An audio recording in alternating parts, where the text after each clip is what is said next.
they were fab. Before they were fab. Liverpool, before they made it cool. Rock and roll was blowing across the sea.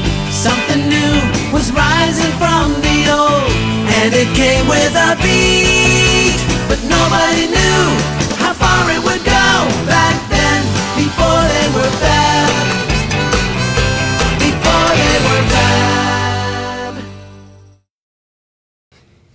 Hey everybody, and welcome to Lads of Liverpool, the show that tells you the complete story about how the Beatles became the most influential band in history. I'm your host, Adam Sanner, and this is my lovely co-host, Glenn Blackwell.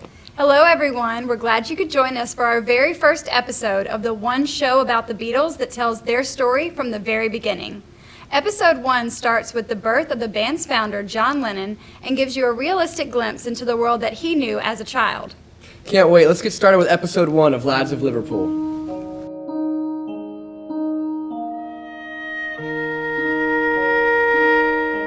It's October 9th, 1940. A full moon glows like silent neon in the wintry night sky, and a solemn stillness pervades the Liverpool skyline.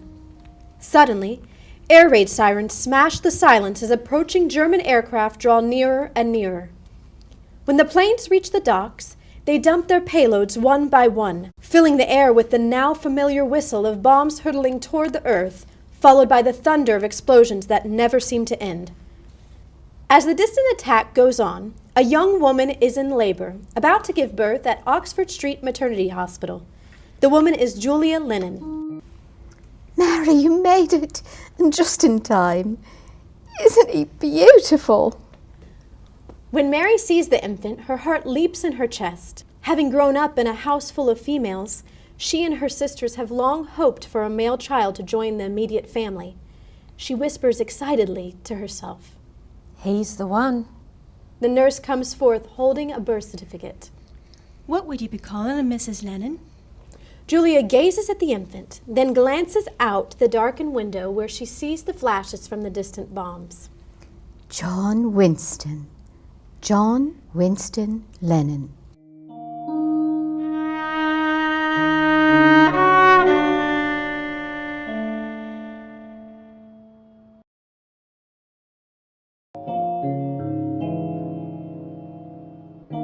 Three years have passed, and Freddie's son, John, has just had his third birthday.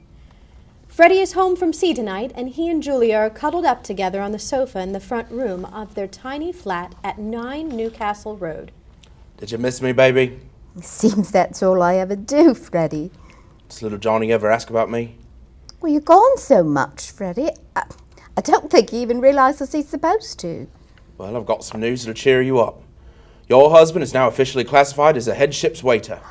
Well, that's wonderful. I'm so proud of you. I know how long you've wanted that. I just wish you didn't have to be away so much. I get so lonely and bored. The couple starts kissing, but they're interrupted by the ringing of a telephone. Freddie reluctantly breaks from his wife's embrace and answers it. Hello? Yes, this is Freddie Lennon. When's that, you say? All right, then, I'll be there. How long will you be gone this time? I said it could be 18 months. 18 months? Oh, that's a year and a half, Freddie. I'll be sending more money, sweets. I'm sorry, Freddie. I love you, but I just don't think I can keep putting my life on hold like this. You're my bloody wife, and you'll wait as long as I tell you to, damn it. Keep your voice down. The baby will hear you. Freddie throws his napkin into his plate and rises abruptly from his chair. Julia rises too. Since when is a 3-year-old boy a baby? You keep babying him like that, and he'll turn out a poof, he will. Well, you're a fine one to talk. You're never around to help, and we both need a man to be here with us. Freddie grabs her by the shoulders and shakes her. I'm doing everything I can to keep this family together. I don't need no woman with a smart mouth telling me what to do. I can't take it anymore, Freddie. I just can't. Freddie pushes her away roughly. And I can't take it when you blame everything on me. I've got to go now. All right. Julia stops crying long enough to watch her husband gather his things and exit. But when the door slams shut behind him, she collapses onto the kitchen floor and sobs.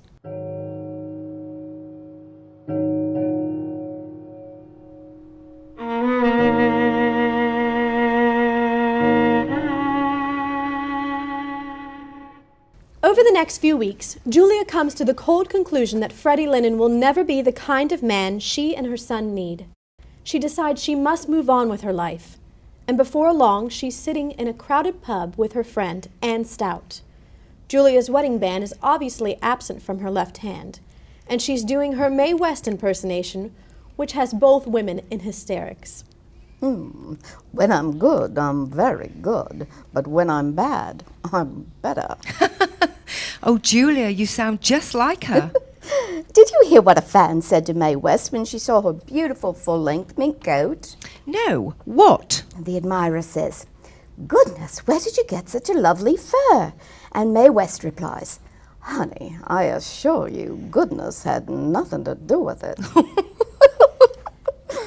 Their laughter catches the attention of Bobby Dykins, a muscular man about Julia's age who is also a head waiter, but on dry land.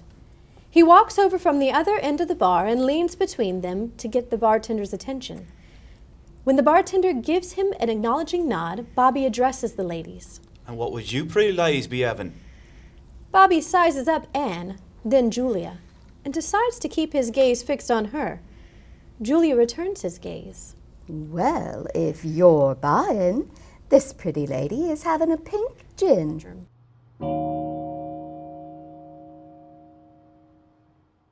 The next evening at the Smith home, Mary and George are having an emotional conversation in their morning room. Mary is pacing and wringing her hands. The subject is her sister Julia and nephew John. She's living in sin with that spiv, Bobby Dykins, and bringing shame to the entire family. But that's just the half of it, George. Yesterday, when she brought John by, she was trying to hide a black eye beneath sunglasses. I finally pulled the truth out of her that Bobby had done it. Getting yourself all worked up isn't going to help the boy, Mary. But George, John confided in me that he hates living there. And what are the other children going to be saying behind his back when he starts school next year? Julie is still married to John's father. She's living in sin with that woman beater, and John is sleeping in the same bed with them.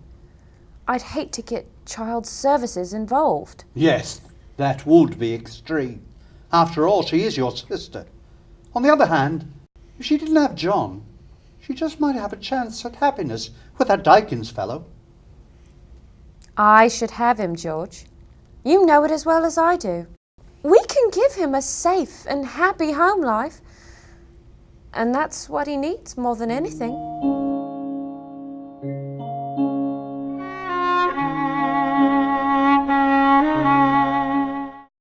Hope you enjoyed the first episode of Lads of Liverpool. Be sure and catch us next week for episode 2. But wait, don't touch that dial. We now have a very special musical guest in the house. Yes, we do. And if you caught the opening theme song, you've already had a taste of their tremendous talent. 'Tis true. Our theme song was written by the Wanna Beatles, a Nashville-based Beatles tribute band. And right now, they're here to perform the full-length version of that song just for you. Here they are, ladies and gentlemen, the Wanna Beatles with Before They Were Fab. A 1, 2, ready, go! Before they were fab. Before they were fab. Before they were fab. Liverpool, before they made it cool. Rock and roll was blowing across the sea. Something new was rising from the old. And it came with a beat. But nobody knew how far it would go back then. Before they were fab.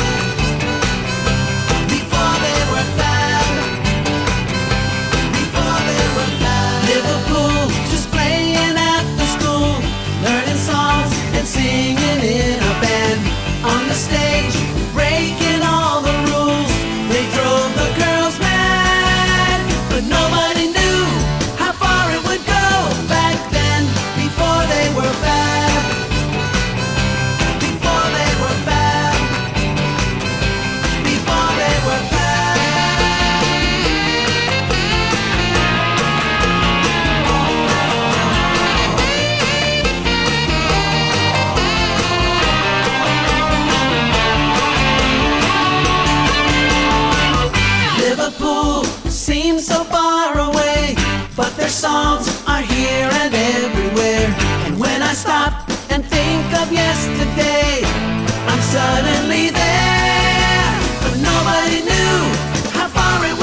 Well, that does it for this week's episode of Lads of Liverpool. I'm Adam Sanner, and we'd like to thank the Wanna Beatles for laying down some groovy tunes, and the Lads of Liverpool actors for telling it like it was. And I'm Glenn Blackwell, reminding you that rain or shine, the weather's fine. See you next week. Before they were fat, before they were fat, Liverpool, before they made it cool, rock and roll was blowing across the sea. Something new was rising from the old, and it came with a beat.